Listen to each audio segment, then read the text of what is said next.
ऐतिहासिक पन्हाळगडाच्या पायथ्याशी असलेल्या सोमवार पेठीतल्या स्वयंभू महादेव मंदिराची वास्तुशांती आमदार विनय कोरे यांच्या हस्ते झाली, तर कलशारोहण सोहळा डॉक्टर निळकंठ शिवाचार्य धारेश्वर महाराज यांच्या हस्ते संपन्न झाला।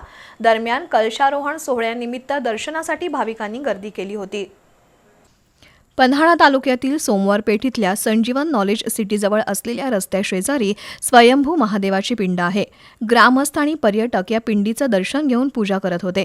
त्या ठिकाणी मंदिर बांधण्याचा प्रस्ताव पुढे आल्यानंतर आमदार विनय कोरे यांनी स्थानिक निधीतून मंदिर बांधकामासाठी 5 लाखांचा निधी उपलब्ध करून दिला।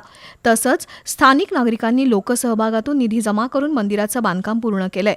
या मंदिराचं उद्घाटन आमदार विनय कोरे यांच्या हस्ते, तर कलशारोहण सोहळा डॉक्टर निळकंठ शिवाचार्य धारेश्वर महाराज यांच्या हस्ते भक्तिमय वातावरणात संपन्न झाला। मंदिरावर आकर्षक विद्युत रोषणाई करण्यात आली होती। सोहळ्यानिमित्त भजन, प्रवचन, कीर्तन, महाआरती अशा भक्तिमय कार्यक्रमांचं आयोजन करण्यात आलं होतं। शेकडो भक्तांनी महाप्रसादाचा लाभ घेतला। यावेळी संजीवन नॉलेज सिटीचे संस्थापक अध्यक्ष PR भोसले, सहसचिव NR भोसले, माजी सरपंच प्रभाकर पांगे, शिवाजी बुराण, मिलिंद घेवारी, महादेव देवताळे, सरपंच, उपसरपंच, पदाधिकारी, ग्रामस्थ आणि भक्त उपस्थित होते।